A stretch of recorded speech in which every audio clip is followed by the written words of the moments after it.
కోట్ల విలువైన బిల్డింగ్స్, మెరిసిపోయే కార్లు, కార్పొరేట్ ఆఫీసెస్. ఇది అందరికీ తెలిసిన బంజారా హిల్స్ ముఖ చిత్రం. కానీ ఇదే బంజారా హిల్స్ రోడ్ నెంబర్ 5లోని దేవరకొండ బస్తీకి వెళితే స్మార్ట్ సిటీ ముసుగుతోలకి పాలకుల అసమర్థత నగ్నంగా కనిపిస్తోంది. ఆధునిక యుగంలో కూడా ప్రజలు కర్రల వంతెన మీద ప్రాణాల అరచేతిలో పెట్టుకొని ప్రయాణిస్తున్నారంటే నమ్ముతారా? కానీ నమ్మాల్సిన నగ్న సత్యం ఇది. ఇది మన వ్యవస్థకు సిగ్గుచేటిది. 2 నెలల క్రితం వాగు పునర్నిర్మాణం పేరుతో అధికారులు ఇక్కడ పనులు ప్రారంభించారు. పాత వంతెనను కూల్చేశారు, కొత్తది కడతామని హామీ ఇచ్చారు. కానీ పునాదుల దగ్గర పనులు ఆగిపోయాయి. 2 నెలలుగా ఒక్క అడుగు కూడా ముందుకు పడలేదు. వంతెన లేకపోవడంతో మీరు చూడొచ్చు, బస్తీకి బయట ప్రపంచానికి సంబంధాలు తెగిపోయాయి. దీంతో ఆ కర్రల వంతెన మీద ఒక చిన్న చెక్క బల్ల మీద వాళ్ళు ఆ చిన్నపిల్లల్ని, స్కూల్ పిల్లల్ని దాటిస్తున్నారు. ఆ వంతెన మీద నుంచి ఎంత ప్రమాదకరంగా ఉంది. అది చూస్తూ ఉంటే ఊగిసలాడుతోంది.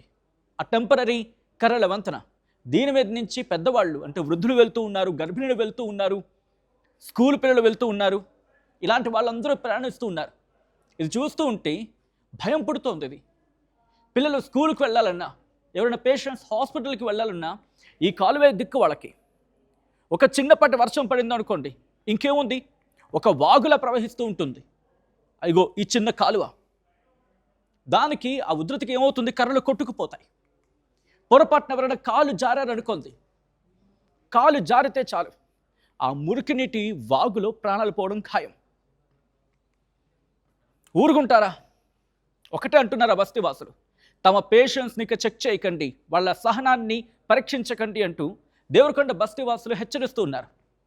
వెంటనే కనుక మీరు యుద్ధ ప్రాతిపదికన ఈ పనులు పూర్తి చేయకపోతే జిహెచ్ఎంసీ ఆఫీస్ను ముట్టడిస్తామని చెప్పి పెద్ద ఎత్తున ఆందోళన చేపడతామంటూ వాళ్ళు మాట్లాడుతున్నట్టు అర్థం చేసుకోవచ్చు ఇక్కడ పరిస్థితి ఎలా ఉంది అనేది. సో చూస్తున్నారుగా అక్కడ పరిస్థితిని. ఇప్పుడు దేవరకొండ బస్తీ వాసులు అంటున్న మాట ఏంటి, మీరు కనుక త్వరగా పనులు పూర్తి చేయకపోతే జిహెచ్ఎంసీ ఆఫీస్ను ముట్టడిస్తామని చెప్పి. మరి దీని మీద ప్రభుత్వం ఎలా రియాక్ట్ అవుతుంది? అసలు ప్రభుత్వం రియాక్ట్ అవుతుందా? జిహెచ్ఎంసీ కదులుతుందా? ఇప్పటికైనా పనులు పూర్తి చేస్తుందా? చేస్తుంది. మీరు అవును చూస్తున్న మీ ఒక ముగ్గురు కావచ్చు, లేకపోతే 4 కావచ్చు, జిహెచ్ఎంసీ యాక్టివేట్ అయ్యేంత వరకు, ఆ పనులు పూర్తయ్యేంత వరకు సోషల్ మీడియాలో ఈ మాట గురించి మాట్లాడుతూనే ఉంటాయి. ఈ పనులు జరుగుతాయి. అండ్ ఈ పనులు పూర్తి కావాలంటే ఇంకేం జరగాలి, మీరేం కోరుకుంటున్నారు? అండ్ జిహెచ్ఎంసీకి ఎటువంటి క్వశ్చన్ రైజ్ చేయబోతున్నారు? అండ్ జిహెచ్ఎంసీకి ఎటువంటి క్వశ్చన్ని సంధించారు? మాట్లాడే ప్రయత్నం చేయండి అండ్ కామెంట్ చేసే ప్రయత్నం చేయండి కుదిరితే.